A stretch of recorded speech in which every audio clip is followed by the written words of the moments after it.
Hello student, very good evening. I hope you are fine. Welcome to expert classes by Manju ma'am. Student, मैं आप लोगों के लिए को करिकुलर का कोर्स लाई हूँ जो कि all graduation BA, BSc, BCom के फर्स्ट ईयर के सेकेंड सेमेस्टर में फर्स्ट एड एंड हेल्थ, जिसे हम हिंदी में प्राथमिक चिकित्सा एवं स्वास्थ्य कहते हैं, उससे रिलेटेड आप लोगों को ऑब्जेक्टिव टाइप के क्वेश्चन स्टूडेंट एग्जाम में पूछे जाएंगे। अभी तक आप लोगों का expert classes by Manju ma'am के द्वारा 14 चैप्टर कंप्लीट हो गया है। आज उसका प्रैक्टिस सेट आप लोगों को मैं करवाऊंगी स्टूडेंट। इसकी पूर्व की क्लासेस आप यूट्यूब पर जाकर प्ले लिस्ट में जो रेड कलर का थंबनेल है वो आप लोगों का यानी बीए फर्स्ट ईयर के सेकेंड सेमेस्टर का है। वहां से आप लोग इसकी पूर्व की क्लासेस देख सकते हैं स्टूडेंट। आइए हम कंटिन्यू करते हैं स्टूडेंट। आप लोगों का प्रैक्टिस सेट 15 है स्टूडेंट। कौन सा है आपका? ये आपका प्रैक्टिस सेट क्या होगा? 15 है।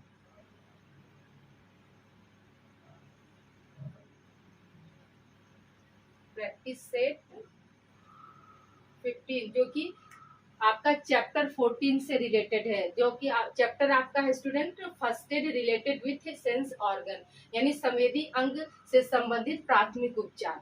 प्रैक्टिस सेट 15 है स्टूडेंट। तो देखिए, पहला क्वेश्चन आपका है कि मानव शरीर में संवेदी अंग है। मानव शरीर में कौन कौन से संवेदी अंग होते हैं, यानी पूछ रहा है क्वेश्चन स्टूडेंट कि मानव शरीर में संवेदी अंगों की यानी जो ज्ञानेंद्रियां हैं वो उनकी संख्या कितनी है, ये आपका क्वेश्चन पूछ रहा है स्टूडेंट।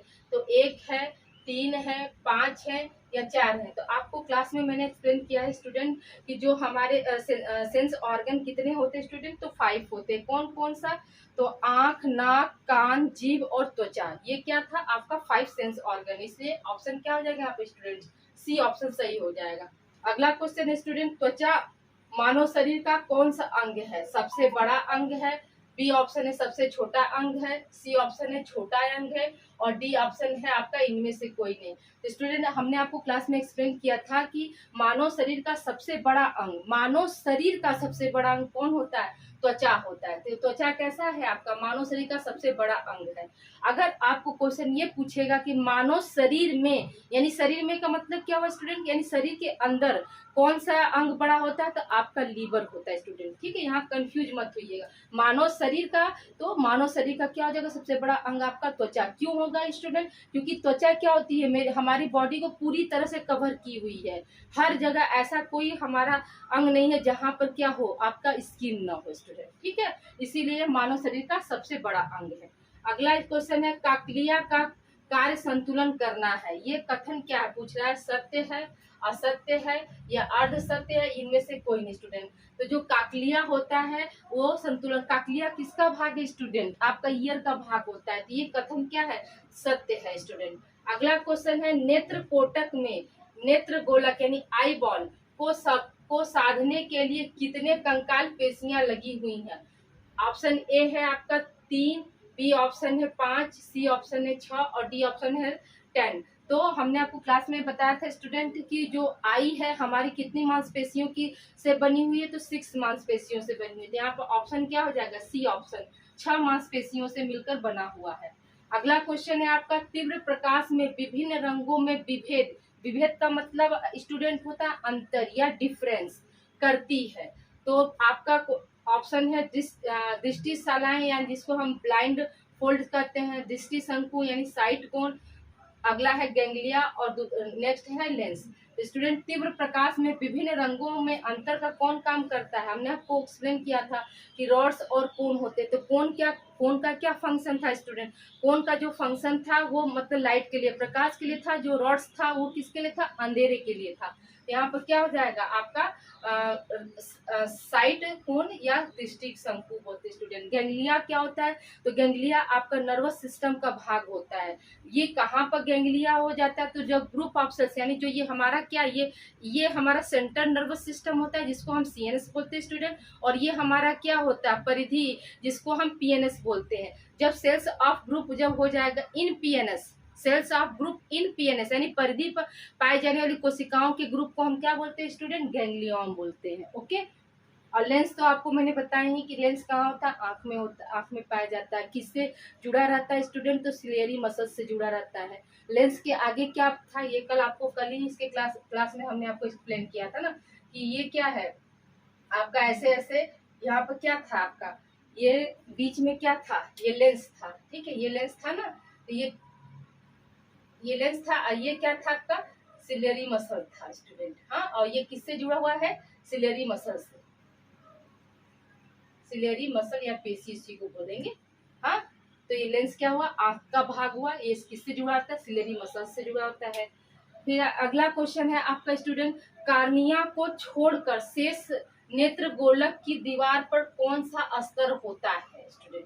ठीक है, तो आपको बताया था जो आइज था स्टूडेंट, तो कार्निया क्या था, कार्निया जो होता है, जैसे हमारा मोबाइल रहता है स्टूडेंट, तो मोबाइल के ऊपर फिर एक हम लोग लगाते हैं ना उसकी सेफ्टी के लिए, तो हमारा आंख आइज है, तो आइज के पर एक परत होती है जिसको हम क्या बोलते हैं, कार्निया बोलते हैं स्टूडेंट। ठीक है, आइए देखिए, तो ये क्या है आपका दृष्टि पटल, यानी दृष्टि पटल को हम क्या बोलते हैं स्टूडेंट, स्क्लेरा बोलते थे ना।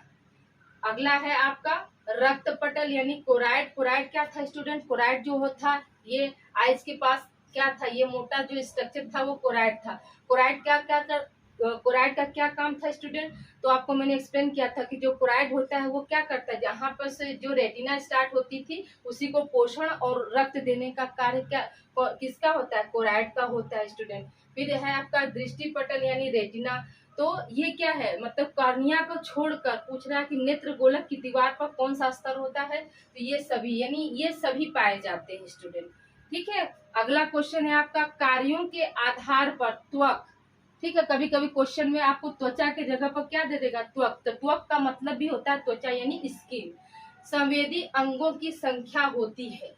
ठीक है, कार्यों के आधार पर जो त्वचा जो है उसमें मतलब कितने अंग पाए जाते हैं या कितने स्तर का त्वचा होता है, तो स्टूडेंट आपको हमने क्लास में बताया था कि त्वचा के कितने स्तर होते हैं, तो 3 स्तर होते हैं। तो ये क्या है आपका 3, 4, 5, 6, तो ऑप्शन ए आपका हो जाएगा 3 हो जाएगा। ठीक है स्टूडेंट, ध्यान दीजिएगा, त्वचा के कितने, इपिडर्मिस, फिर इसके नीचे क्या होता है, इपिडर्मिस हमारा क्या विजिबल होता है, इसी को हम सुपरफिशियल लेयर कहते हैं। डर्मिस क्या होता है, इपिडर्मिस के नीचे पाया जाता है, जहाँ पर क्या होते हैं आपके hairs, sweat gland, sebaceous gland जो होते हैं वहीं पर पाए जाते हैं। हेयर्स मतलब आके बाल जो दिखते हैं ऊपर दिखते हैं, लेकिन उसकी जड़ें कहाँ होती हैं, डर्मिस में होती है। या ये सब आप लोगों को हमने क्लास में एक्सप्लेन किया है। नेक्स्ट क्वेश्चन है, दोनों कानों के बीच ठीक सामने कौन सा दबाव बिंदु होता है स्टूडेंट। पहला है आपका कपालस्थि बिंदु, दूसरा है उरु दबाव बिंदु, तीसरा है ग्रीवा बिंदु और तीसरा है क्लेविकल प्रेशर पॉइंट। तो देखिए दोनों कानों सामने कौन सा दबाव बिंदु होता है स्टूडेंट, तो याद रखिएगा आपका क्या हो जाएगा, कपालस्थि यानी क्रेनियल पॉइंट्स होगा। क्लेविकल प्रेशर प्रेशर तो हो नहीं सकता, क्योंकि ये वाली बोन हमारी क्या होती है, यही इसी को हम क्लेविकल बोलते हैं, तो ये होगा नहीं, और ग्रीवा भी नहीं हो सकती है। तो आई होप यहाँ तक आप लोग को क्लियर हो गया होगा, इसे आप लोग राइट डाउन करिए। आगे हम कुछ क्वेश्चन रिमेन है उसको करा रहे हैं स्टूडेंट।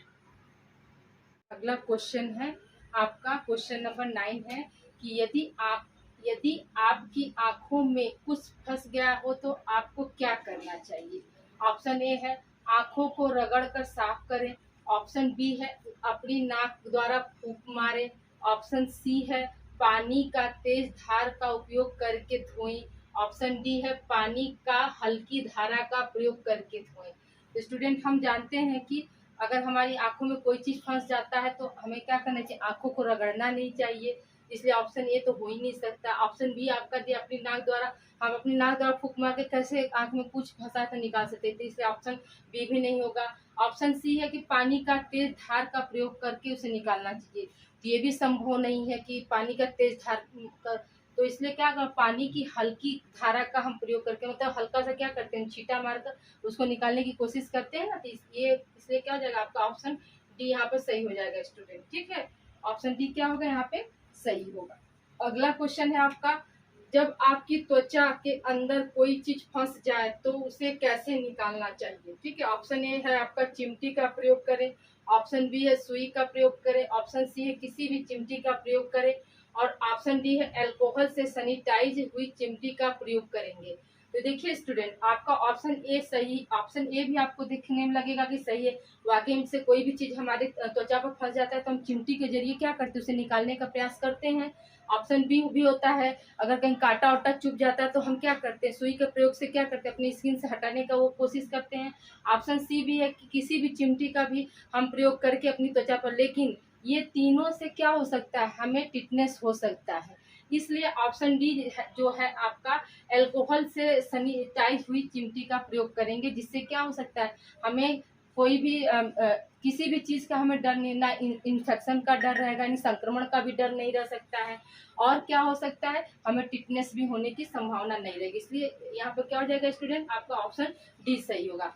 तीनों ऑप्शन स्टूडेंट सही है, लेकिन आपका करेक्ट आंसर क्या होगा इस क्वेश्चन के अकॉर्डिंग, तो हम क्या करते हैं, हम सबसे पहले क्या करेंगे, हम प्राथमिक चिकित्सा का नियम का पालन करते हैं ना, हाथ धोना, सैनिटाइज करना। तो यहाँ पर क्या अल्कोहल युक्त सैनिटाइजर से युक्त चिमटी का प्रयोग करेंगे, तो इससे क्या होगा, हमें संक्रमण का डर नहीं रहेगा स्टूडेंट। इसलिए ऑप्शन डी यहाँ पर सही होगा। अगला क्वेश्चन है, प्रकाश की मात्रा को कौन नियंत्रित करता है स्टूडेंट। ठीक है, तो प्रकाश की मात्रा को, यानी प्रकाश मतलब क्या है स्टूडेंट, रोशनी, जो आंख में जो रोशनी जा रही है उसकी मात्रा को कौन नियंत्रित करता है, क्वेश्चन ये पूछ रहा है। ऑप्शन ए है एरिस, जिसको हम परितारिका बोलते हैं। ऑप्शन बी है स्क्लेरा, जो क्या है श्वेत पटल होता है। ऑप्शन सी क्या है, पुपिल, जिसको हम पुतली बोलते हैं। और ऑप्शन डी है इनमें से कोई नहीं। तो आपको क्लास में मैंने एक्सप्लेन किया था स्टूडेंट की जो प्रकाश की मात्रा, यानी जो रोशनी होती है, लाइट होती है, उसकी मात्रा को कौन नियंत्रित करता है। नियंत्रित का मतलब स्टूडेंट की कंट्रोल करना, जैसे कब हमको मतलब तेज रोशनी चाहिए, कब हमको धीमी रोशनी चाहिए, ये सब क्या करता है, आइरिस का ही काम होता है। यानी ऑप्शन ए आपका यहाँ पे सही हो जाए। जैसे हम क्या करते हैं, हम अगर धूप में बैठे हैं तो हमारी जो आइरिस होती है वो क्या होती है, सिकुड़ जाती है, लेकिन जैसे ही हम छांव में आते हैं, यानी कम रोशनी में आते हैं, तो हमारी जो आइरिस होती है वो फैल जाती है स्टूडेंट। तो इससे क्या होता है आपका, ये नियंत्रण का कार्य करता है स्टूडेंट। आप अगला क्वेश्चन है आपका, प्रकाश को लेंस में कौन भेजता है स्टूडेंट। तो आपका है आइरिस, दूसरा ऑप्शन है पुपिल, तीसरा ऑप्शन है स्क्लेरा, और चौथा ऑप्शन है कार्निया। तो स्टूडेंट देखिए, यहाँ दोनों क्वेश्चन में कंफ्यूज मत होइएगा।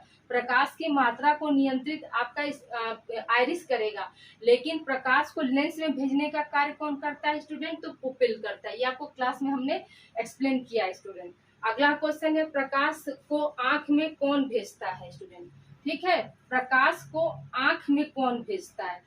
अब देखिए, यहाँ प्रकाश को लेंस में कौन भेज रहा है, यहाँ क्या है क्वेश्चन स्टूडेंट, प्रकाश को आंख में कौन भेजता है। तो ऑप्शन ए है कार्निया, यानी स्वच्छ मंडल। ऑप्शन बी है पुपिल, यानी पुतली। ऑप्शन सी है आइरिस, यानी क्या है, परितारिका। और ऑप्शन डी हम मान लेते हैं स्क्लेरा को। ठीक है, तो अभी देखिए स्टूडेंट, प्रकाश को आंख में कौन भेजता है आपका, तो कार्निया भेजता है। ठीक है, प्रकाश को आंख में कौन भेजता है, तो कार्निया भेजता है। यानी ऑप्शन ए आपका सही होगा। क्यों, क्योंकि पुपिल जो है वो क्या कर रहा है, वो लाइट या रोशनी को क्या कर रहा है, लेंस में भेजने का कार्य करता है। जो आइरिस होता है वो क्या कर रहा है, वो आपके लाइट यानी प्रकाश को क्या करता है, नियंत्रित करने का कार्य करता है। इसलिए क्या है, आपका कार्निया जो होता है वो क्या करता है, प्रकाश को आंख में भेजने का कार्य किसका, कार्निया का होता है। अगला क्वेश्चन है आपका, आंखों का लाल होना क्या कहलाता है स्टूडेंट। तो ऑप्शन ए है कंजक्टिवा, ऑप्शन बी है नाइट ब्लाइंडनेस, ऑप्शन सी है कलर ब्लाइंडनेस, और ऑप्शन डी है इनमें से कोई नहीं।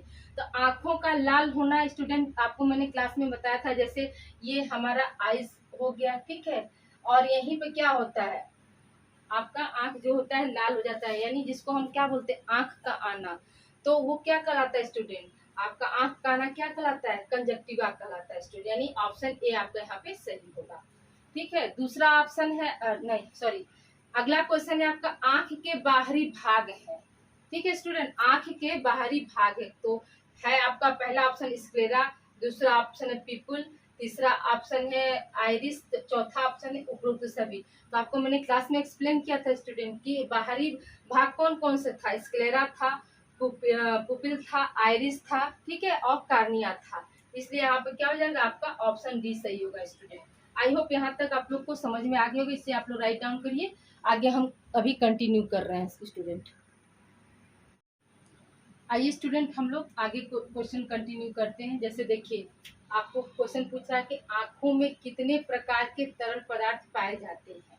ठीक है स्टूडेंट, तो आपको हमने क्लास में एक्सप्लेन किया था कि आंखों में क्या था, दो तरह के तरल पदार्थ पाए जाते थे, एक एक्वस ह्यूमर था और एक क्या था, वाइट्रस ह्यूमर। तो एक्वस ह्यूमर कहाँ पाया जाता था स्टूडेंट, वो लेंस के आगे पाया जाता था, और जो वाइट्रस ह्यूमर था वो कहाँ पाया जाता था, वो आपका लेंस के पीछे, यानी रेटिना से जितना भी भाग होता है, कोराइड, रेटिना, तो इन सब के अधिकतर भाग में क्या था, वाइट्रस ह्यूमर पाया जाता था स्टूडेंट। तो देखिए आंखों में कितने प्रकार का तरल पदार्थ पाया जाता है, तो क्या होगा स्टूडेंट, दो, कौन कौन सा, एक्वस और वाइट्रस था।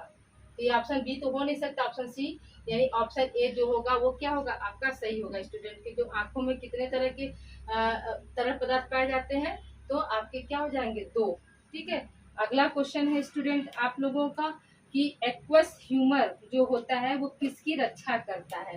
नेक्स्ट क्वेश्चन है आपका, एक्वस ह्यूमर किसकी रक्षा करता है, लेंस की रक्षा करता है, रेटिना की रक्षा करता है, या दोनों की रक्षा करता है, यानी लेंस और रेटिना दोनों की, या इनमें से कोई नहीं स्टूडेंट। तो आपको हमने क्लास में एक्सप्लेन किया था, जो एक्वस ह्यूमर क्या था, लेंस के पहले पाया जाता था, तो इसलिए क्या हो जाएगा, ये लेंस की रक्षा करता है स्टूडेंट।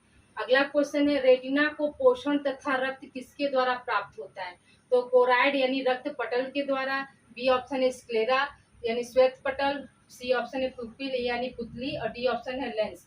तो आपको मैंने क्लास में एक्सप्लेन किया था, जो स्टूडेंट की जो रेटिना को पोषण तथा रक्त किसके द्वारा मिलता है, तो रक्त पटल यानी कोराइड, यानी ऑप्शन ए सही होगा।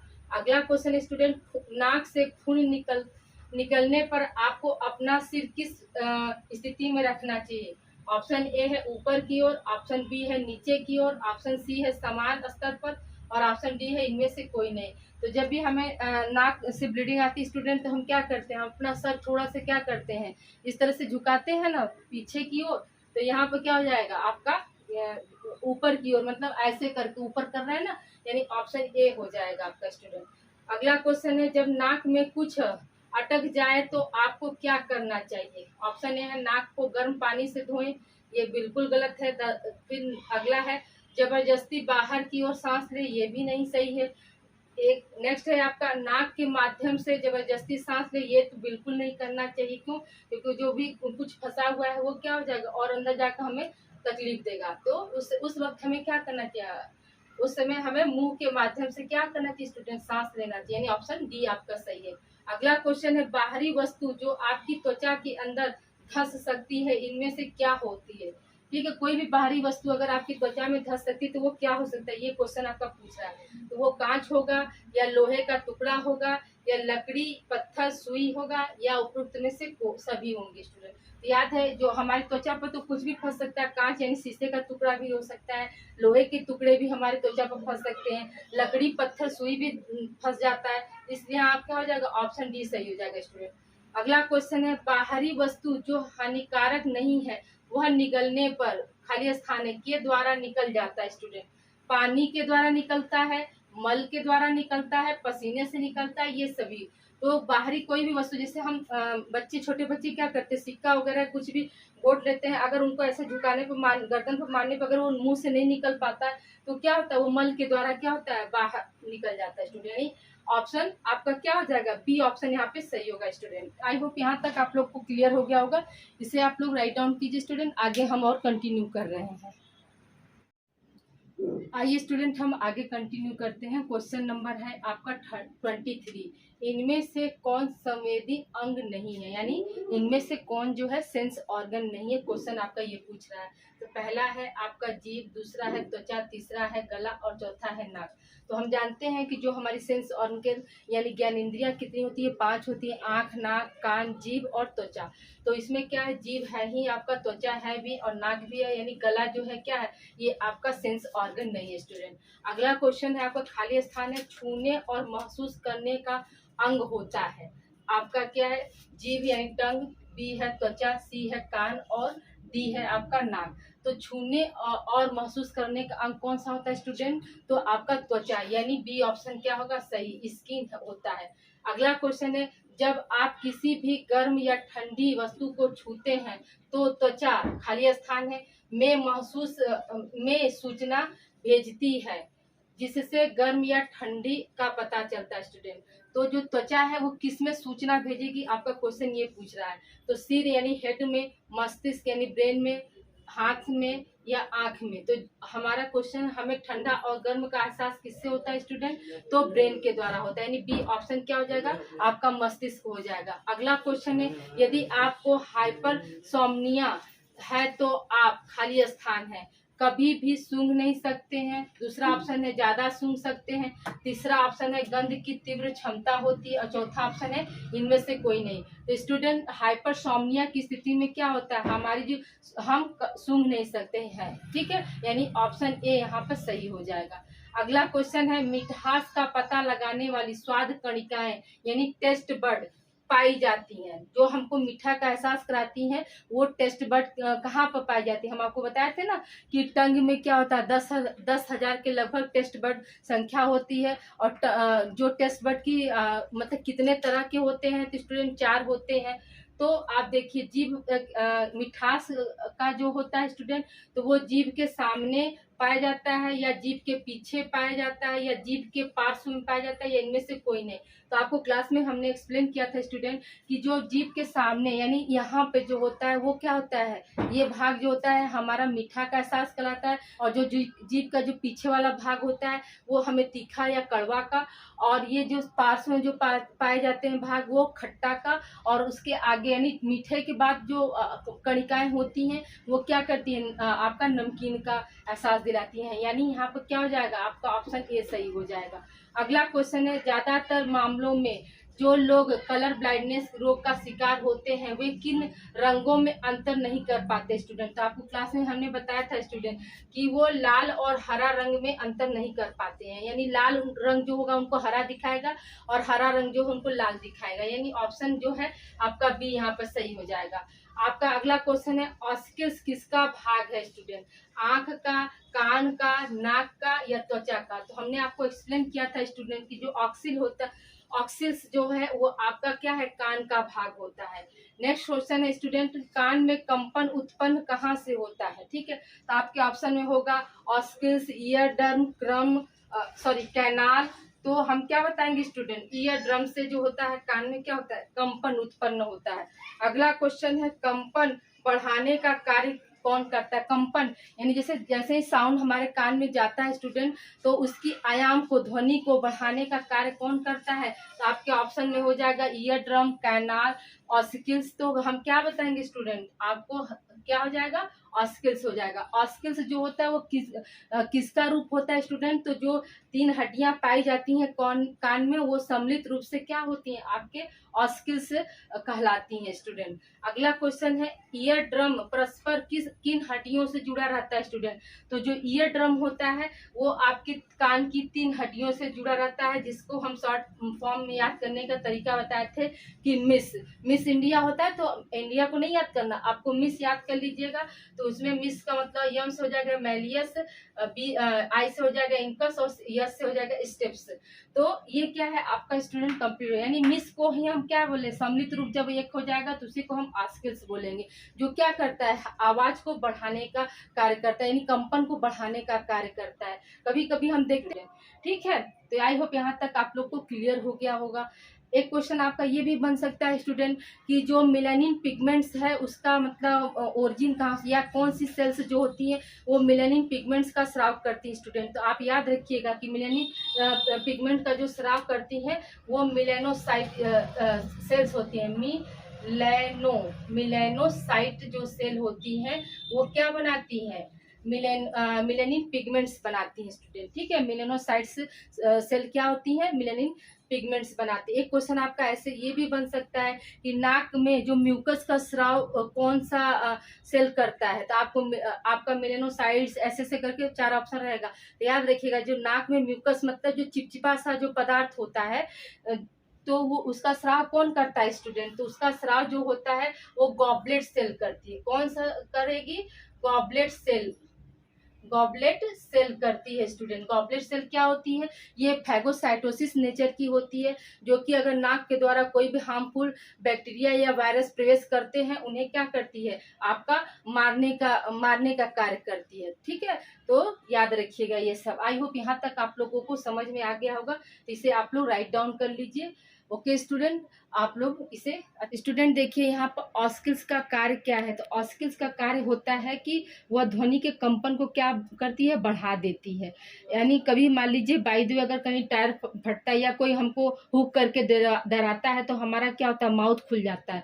तो माउथ क्यों खुलता है? क्योंकि आपका गले से लेकर माउथ से लेकर गले तक एक नली पाई जाती है स्टूडेंट, जिसका नाम स्टिचियन ट्यूब होता है। वो क्या कार्य करता है? वो उसकी नली के द्वारा ही क्या होता है? जब बाहरी हवा कान के जरिए और माउथ के जरिए जब हवा प्रवेश करती है, तो वो स्टेचियन ट्यूब ही क्या करती है? उन दोनों आवाज को क्या करती है? बैलेंस का कार्य करती है, जिससे क्या होता है? हमारा माउथ खुल जाता है और हमारा कान भी क्या होता है स्टूडेंट? कान को भी कोई खतरा नहीं था, जिससे क्या होता है? ईयर हमारा सेफ रहता है स्टूडेंट। आई होप यहाँ तक आप लोग को समझ में आ गया होगा।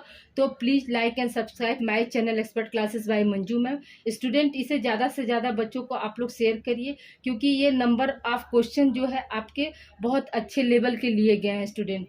तो आप लोग प्लीज़ इसे अधिक से अधिक बच्चों को आप लोग शेयर करिए स्टूडेंट, जिससे कि उन्हें भी घर बैठे को करिकुलर में किसी भी समस्या का सामना न करना पड़े स्टूडेंट। ओके स्टूडेंट, अपना ध्यान रखिएगा और इसे आप लोग राइट डाउन कर लीजिए।